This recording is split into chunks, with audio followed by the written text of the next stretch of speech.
என்ன லஞ்சு இன்னைக்கா? இன்னைக்கு இது வத்தல் வறுத்துட்ருக்கேன். இதெல்லாம் சொல்கிறேன். உங்களுக்கு முறுக்கு வத்தல் வேணுமா, கஞ்சி வத்தல் வேணுமா? ஏதோ ஒன்றுக்கா போடுறது. ஏதோ கேட்குறேன்னு பதில் சொல்கிறீங்களா? கஞ்சி வத்தல் வேணுமா? சரி, கஞ்சி வத்தல் போதுமா உங்களுக்கு?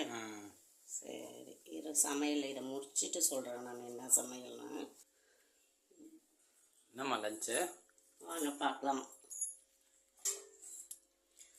சுட சுட ஆவி பறக்க பறக்க ஒயிட் ரைஸு கிடையாது, ஆறி போய் சில்லுன்னு இருக்கு சரியா. சரி, வேறு வழி இல்லை, அதனால் ஒயிட் ரைஸு.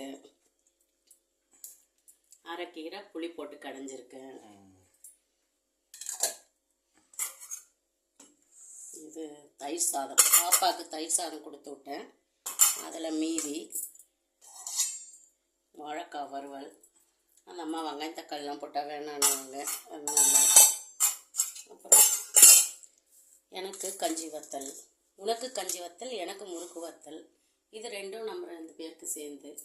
தயிர் பத்தலைன்னா கொஞ்சோண்டு தயிர், அவ்வளோதான். 2 பேர் தானே இருக்கும், போதும்ல. கத்திரிக்காய் பொரியல் பண்ணுறேன்னு நீ என்ன சொன்ன? நாளைக்கு பண்ணிக்கலாம் இல்லையா? 1 தின்னா 2 தின்னா தான் இறங்குமா, 1 தின்னா இறங்காதா அப்படின்னு கேட்டேன்.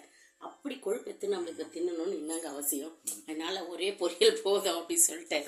2 வத்தல் வர பண்ணிருக்கேன். வத்தல் மட்டும் என்ன சொல்கிறா, முறுக்கு வத்தல் கஞ்சி வத்தல் கேட்டானே எனக்கு கஞ்சி வத்தல் வேணும், உனக்கு பிடிச்சதாவே சமைக்கணும்னு. ஆனால் இதுக்கு பேர் பொண்டாட்டி தாசன். சரிங்க, இதுதாங்க நம்ம வீட்டு லஞ்சு. இன்னைக்கு சனிக்கிழமை வெஜ் லஞ்சு. இவ்வளோதான், சிம்பிளான லஞ்ச்.